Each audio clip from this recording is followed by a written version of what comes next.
I got back last night and stayed up until probably like everybody until 1 a.m, talking to people and texting people, and then, on X looking at the reaction. And I woke up this morning and I thought to myself, that's really not the way at all, to sit and marinate in the hate.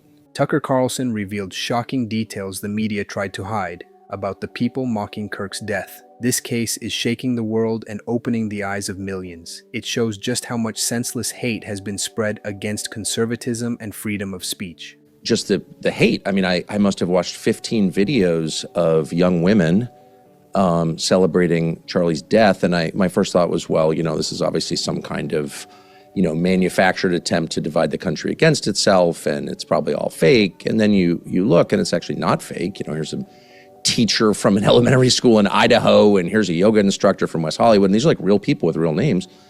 And then you realize, boy, I mean, the depth of evil out there is really overwhelming. Like, what country? What do I know the country? Do I know who lives here? Like, what is this?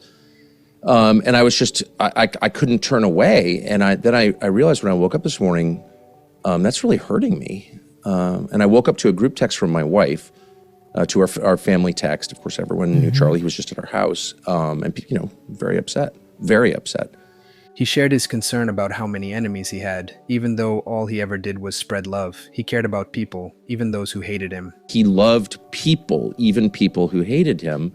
And people he loved, he was the rare person who was willing to tell them what he thought was true. I mean, he really believed, as a political matter, by the way, that, I don't think he had animus toward anybody in no other country, but he really believed in his own country and the obligation of his government to stand behind his country. He was truly America first in the nicest, most decent, non-ideological, but sincere way. He was one of the only people, truly one of the only people to go to the president whom he loved. He loved Donald Trump, like personally as well. And I think the president really loved him in a real way. And I woke up to a group text from my wife, to our family text. Of course, everyone knew Charlie. He was just at our house, and very upset for a bunch of different reasons. And she sent Luke 6, which is like the most radical thing that anyone's ever said. And it's like, no, love your enemies, pray for your persecutors. When someone assaults you, don't fight back.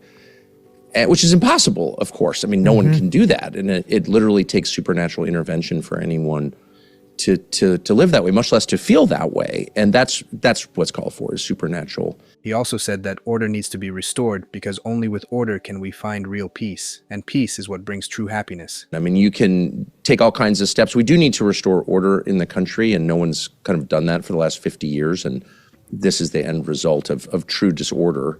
And by order, by the way, that doesn't mean authoritarian behavior or eliminating people's constitutional rights or races. There's nothing like that. Order is the key to happiness and peace. Order is what God creates out of chaos at the beginning of Genesis. Like, order is a prerequisite for joy. So we need order. We don't have it. I hope it's restored.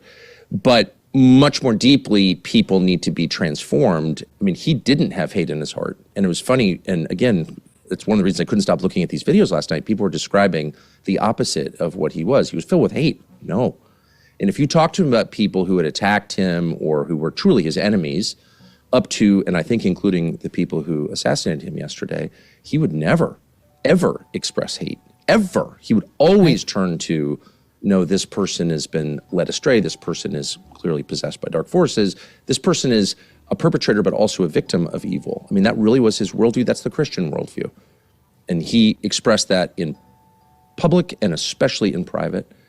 And I think that faith, which was completely real, not the fake faith that you see on display so often, but a real one, that was the root of his courage. And he had real courage. And having lived in Washington most of my life and seen people run nonprofits, I've never met one who was willing. Stand up is too strong. He wasn't confrontational, but he would just say, no, I'm sorry that you feel that way, but I think this is the right thing. The people we represent, which is mostly young people, they believe this, and I believe it also. It was brave, but loving at the same time. And I'm not sure he made a lot of headway, by the way. I think he made real enemies in doing that. A wonderfully decent, loving man.